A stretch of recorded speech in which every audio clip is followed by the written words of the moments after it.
make you carry the way madam no. No. To boy up no. We don't know when to ask me up. We madam na no want it. Moze. Yeah. Moze. Oh. Where you know what video. Mo dey wa be we wo sun ni madam na wa mo we pepe. O do e ma fe me wo hin. Huh? So, we mama no buwe mo dan wana na. How? So, we mama no buwe mo kia. How? Wo easy. Wo easy. Ya atama we bo ikede. Igba pretend e kan. O ti Asake. Asake. Asake no. Yeah, he Asake no si mi. Mon Dieu. Yes, ma. Erika. Ina wona eri oboke kan. E madam mu we pepe. Wa le madam wan yo. Wa be wa ya re de na go sun. Kai solu bo we se o. The madam had the value make you wanna. You know my value. What my value me? Ese de gwi ni subiano ere ni subiano. Yeah. Mon Dieu. Iwe ni gba be la so pe la be ta mo we ikwele. No. Well, not this time. Mon Dieu now. So you know now you know my value when I am in this house. So you bound the other queen. No, it can't be possible.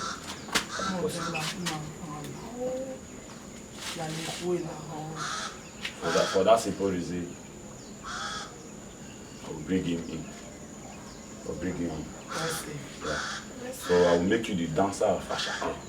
I will dance on Asake alone. More Vianney. Yes, Dan. He's my senior brother. Yes, I'm making him be who you see. Yes. E na goje. Awa go want tila. You don't know the value. Lo bo we segide de mo je de gbe won. Madam. Do wa. You know, we no when you open. The making no je. Oyo wo ga ru wa. Yeah, he don't know. That get no know my value. I don't know my value. He show you now. He marry show you how so ni me ba. Omojo. Eni make us ni mo mai show you. Le show face we gbe ni e do kidnap. Yes, the charity business at all. We are after woman by wa. Well, arena na get no. Let's ela tá botando mena. Na tá querendo. Babada. Ni pere o sunu wo na we gina. Madam o ye hia we birthday. Jo. Ye mi hia yi go ya. We madam yi go nye o. Ye go ye me. Madam ye me say. Aba fa jo e go. Yi go kan. Yi go wa de kive jo. Owo bi ye hia we birthday. We hia surprise we. O ka mo we na we birthday na ye no do celebrate wa. We ma no jo. De ma no celebrate. Aba jon we be here there. Ojo we me ya. Ojo we me. Mana no se wale ko Asake na ti ni mi drip Asake o ke no ba Asake do be keke mi sa no ma tan gbe ni mi ase tie o ni tepu ni de no ke wa si wan ni waka lo Burna boy te ko fe ko sha surprise Jesus awo madam won go e o ti yan ba asa ni yan mi fi yan adi wo yan be mo award ni no pese mi e ba Ari we ta kere. Iya ko ni re deri wa. We mana re ni birthday. Omo ba la wana. Mo ba ga. Agbada na ya gba ja ho ye, ki ba jo be te. Wa ma. Mana re studio o ye kere pa na yen ari ne e hana do ari as happy birthday song ne happy no bi mana. Mana studio he ga no. E boy ni Burna boy no so no we gba ku ni. Na me we dey fall for the back. Now we made the street for the church. Now we made the back bungalow. Everybody know. Ya pare to ke. Get out. Ya pare to ke. Ya pare to ke. Mo do pa no mo be do ka wona ba yi boss yo ma. We ni ku mo le me àwọn yo. Olu oru yan ku we gbe. La ho ki bi so wa. Mo be do we o wa ya we afi hen we. O ma ko no ye sayon yo punu da. O wi babo ile ano ke gbe. Me ma no la me gbo ya me sayo bo. O me nwa egbe. Ya de na okun gba e ma mu dia ya. Nwanyo teme. Na sayo bo ma e bona ti ro ma lele. Okeka. Now me where they fall for the bag. Now me where they sit for na church. Now me where they back bungalow. A shit for my church. We need to name my wa. Or bakoni. What's the money pay?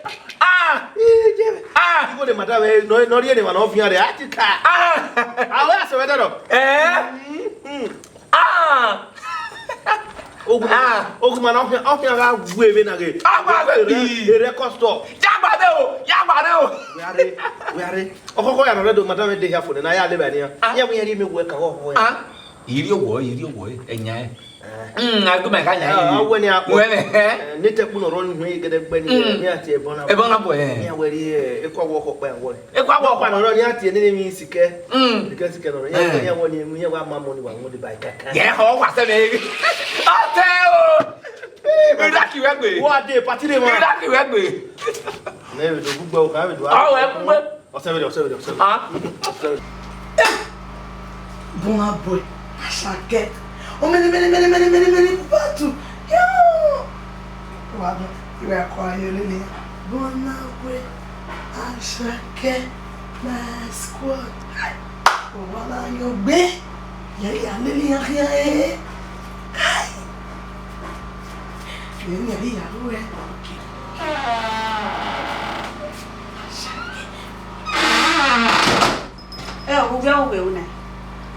Wow, Nas. We hate a member of my way. Asake will come up on your one. Eh, now. Emma, when I will be walking me, you tell me. Yeah, you're here, nearly. Burna boy, Asake, Burna boy, Asake. Who can let was Zue, be my railway? Who got Spanish, me, I walk him. If who can let or can you make the mail way to me here away? Who can let Zuo? And you're boy. Who can let any man will to know me worry. You want to talk. You are with Anna. One boy, Asake. Come on, but I don't think come here. Thank you. You didn't mind. And now I'm going to have you. No. Oh, what? Now, who was the pedal? Who did you go and was the pay? And the girl who was Who's what? We don't want to walk. And by the way, why are they naked?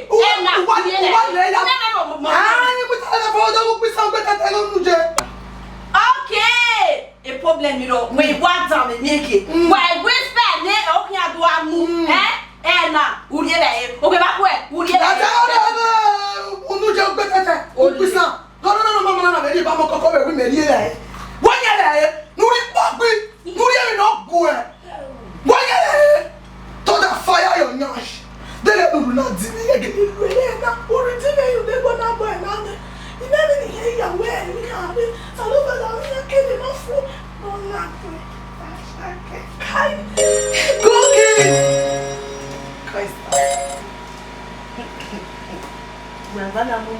Working now.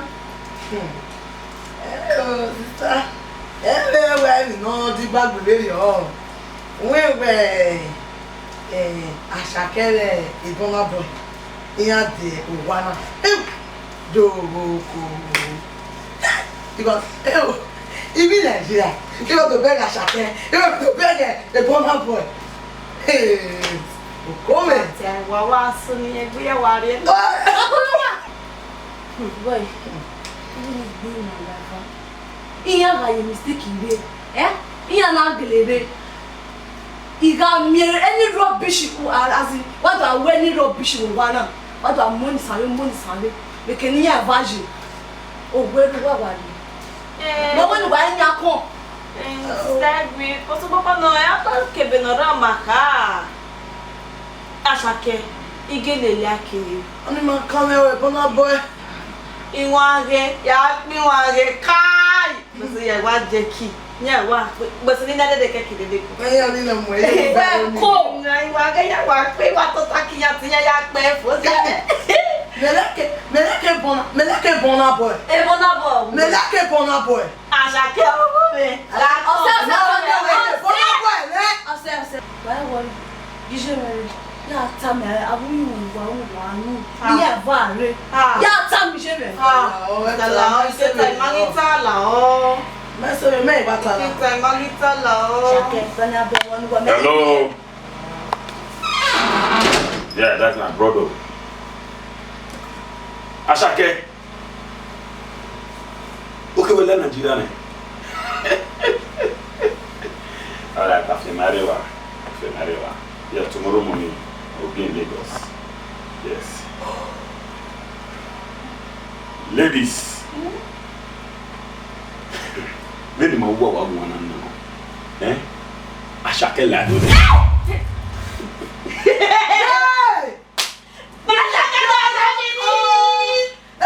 Ebola boy me male. I'll pick him tomorrow. Ebola wo.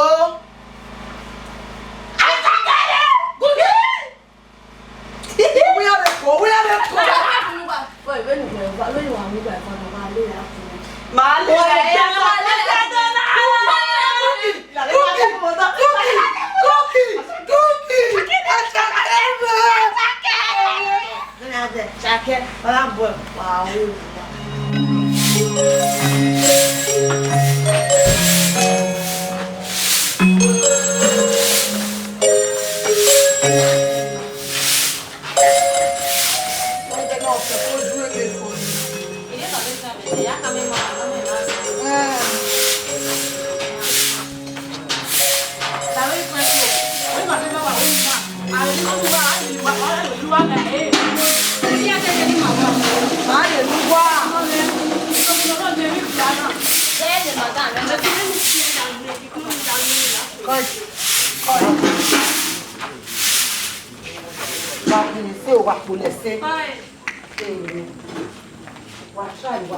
nobody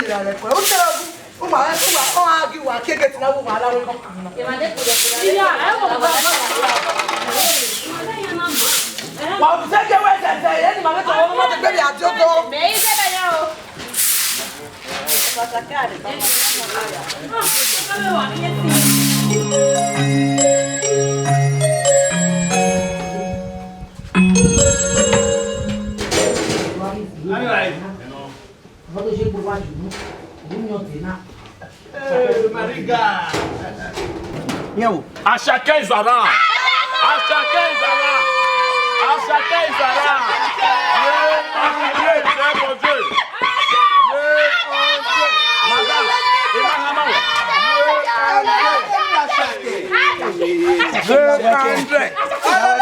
Allez, madame, vous touchez allez, madame, vous touchez, I don't understand. What's it going on here? Hey, company, I'm here.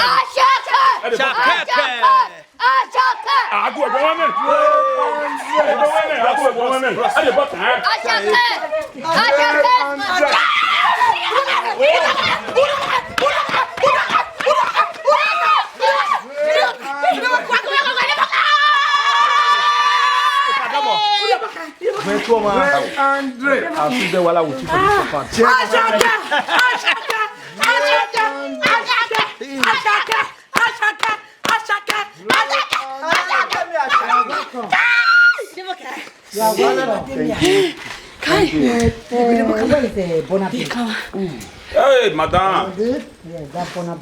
A plane is not like your crash.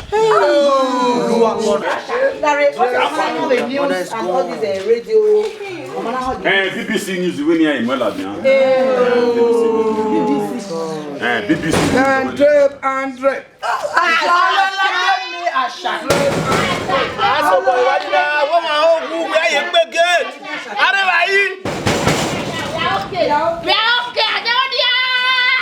Maga!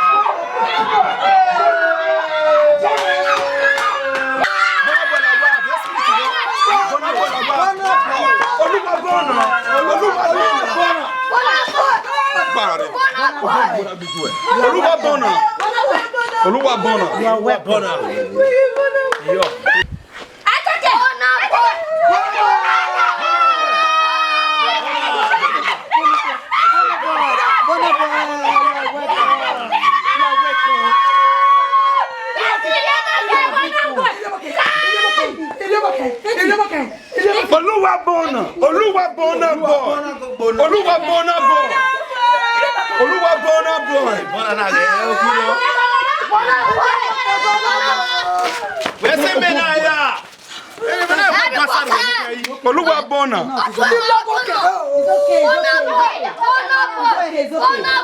Mr. Asake, I thought you said he's dead.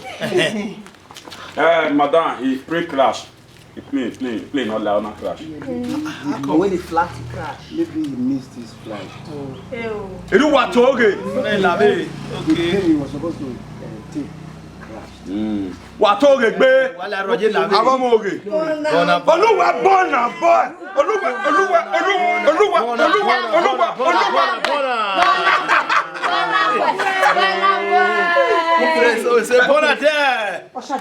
Madam, where are you? We should water you.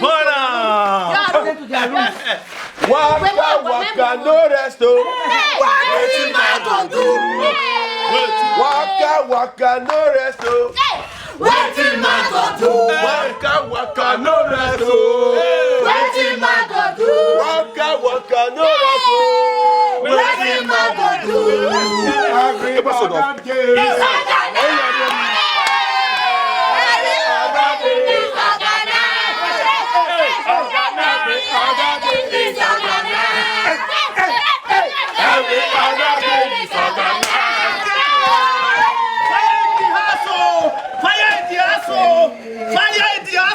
Asake Burna boy, fire in the ass! Hey! Neutral person killer wanna all musician around. No single artist again. Hey! But the bouncer the Burna boy muna malaka. Oluwa Burna, the only man that took award for 1 year, 999 award. Oluwa Burna.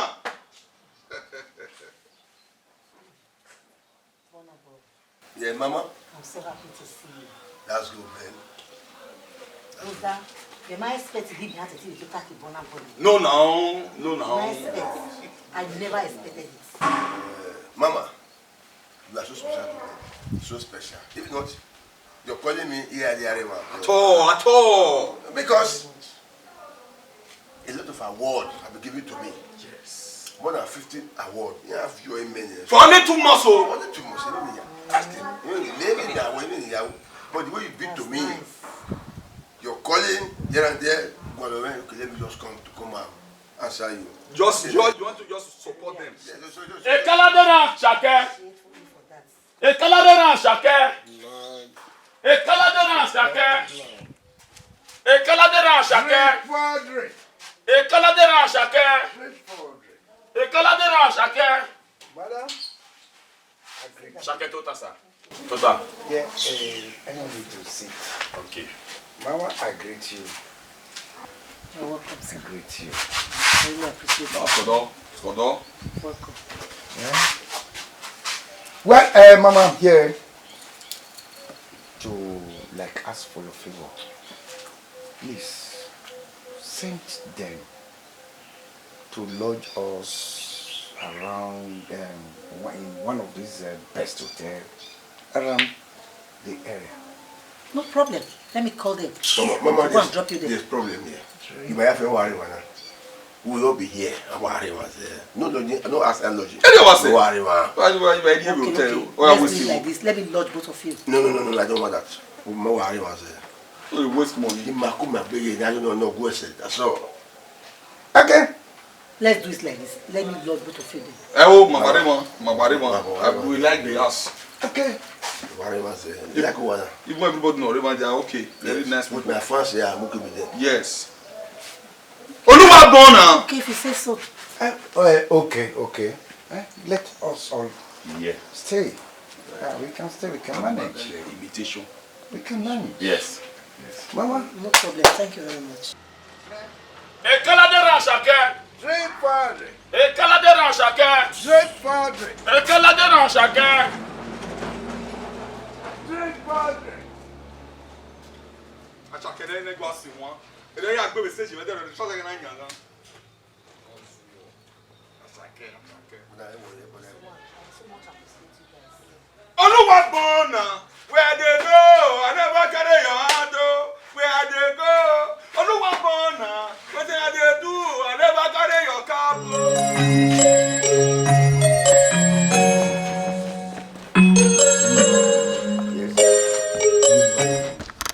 What?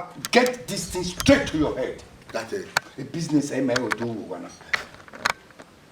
Purely business I will do one. The way be careful of yourself. Now, when we boy we absolutely well. Be careful. Be very be careful. For information, point of correction. A boy, it's my son. That's my first son. With my only son. Or anything. A boy we make streeting. Only one year. You go with you one You go. You go, Mahoma. Okay. Now, what the reason? Tell me one reason. We go yamu. Madam. Who will spin here? Are you here for your money? Madam, didn't work well. The two above. You go well. Okay. Where? Yes, now. Because I say where? My way, yes, my baby, we are all fake. Burna. Where we say me? Where we now? Capital, Abi, it told me. Capital, professional work. Come here, see. Imagine. So we marry me when I make your hair. Professional work. Me capital ragbon. I can't work. A capital ragbon. Who me got to tie agreement. When you okay, madam, be careful. I want a service. Yes. Don't say that. Do I go in your way? But let me get my money. If I get my money, I'll get out of here. You get money. Maybe I also get my money too. If possible. Then where go? Don't say that. Where go? When who done it? When I'm no. Yeah, moon. Why, madam? Why go security me? You go. What if? Where am I? Madam, how you at? I'm moving, madam. Mo, yeah, a blocking. Capital time. Okay, give my five boy. My five boy. As the party enter body, as the body enter body, body enter body. Time madam, on any feeling, me feel it. Away out. I don't really know you suffer for me. What did I do? What did I do? Que doinha we. They don't need me. If you doinha we, no lawo. No go me gwe Asake gwa. No we are you bo kame when nig be present. No we are you bo view ho la o. You go go Asake.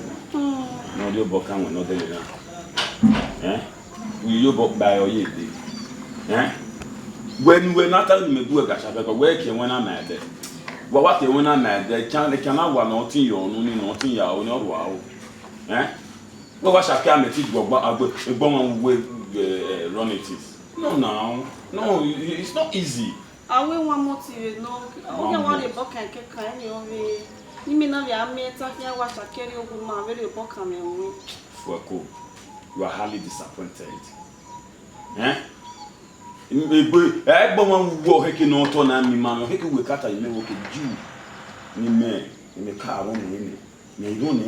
Maybe when we yes, you are good. Me utama Asake well. This girl is a clean, sharp person.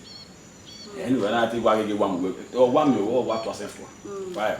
Me a specialty anyway. It will be a good one. When they foot no, I have a specialty.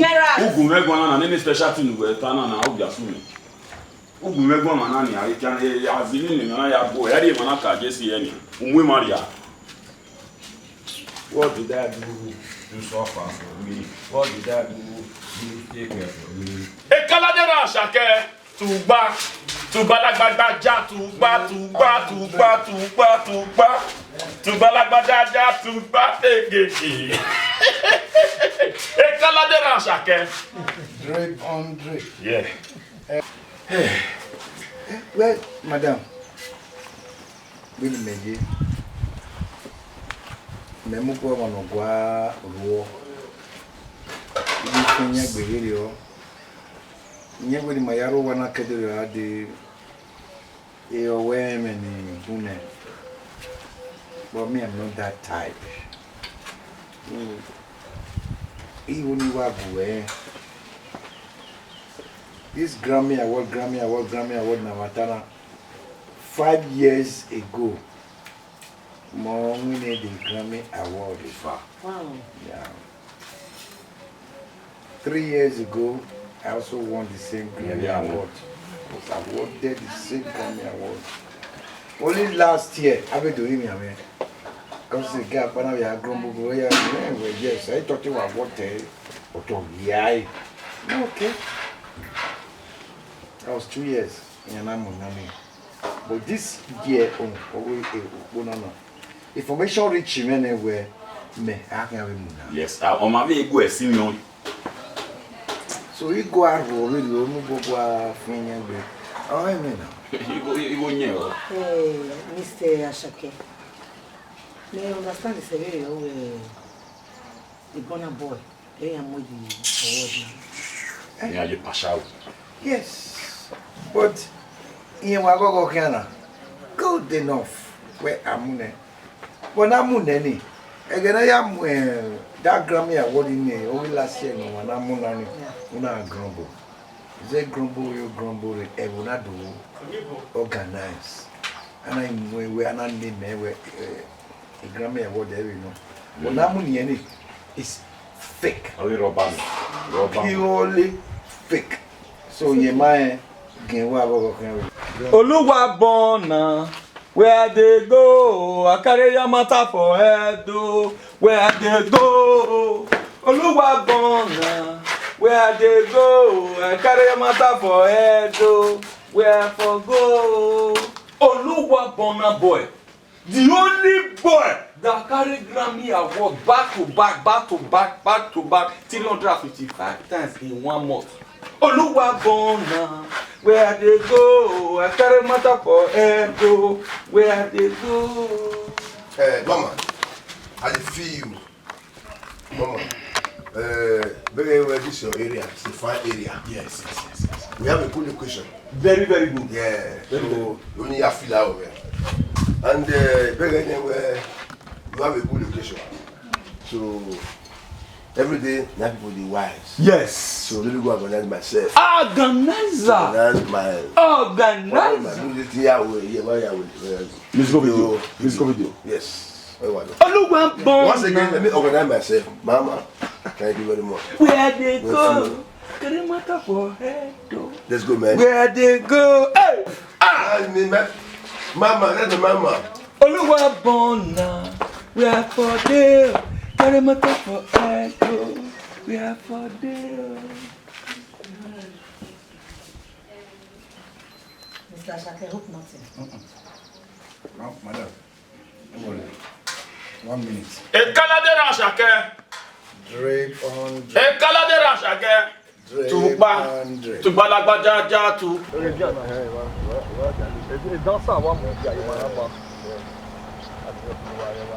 Oluwa Burna. Now let you want the run up. Larry, Burna. But I nonsense.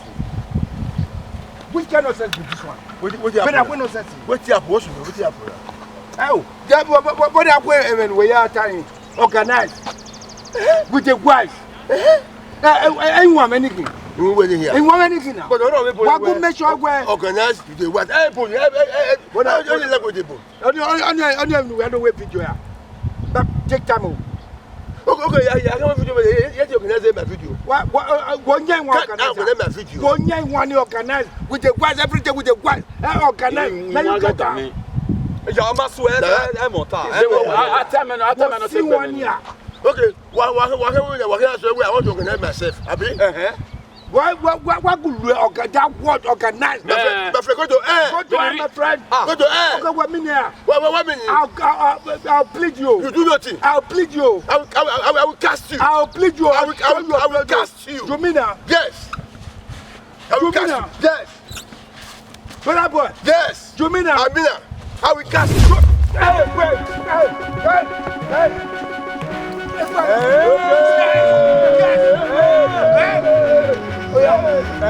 Okay, let's start. Okay, let's stop. Okay. Alright. Yeah. Alright. L'automne. Alright.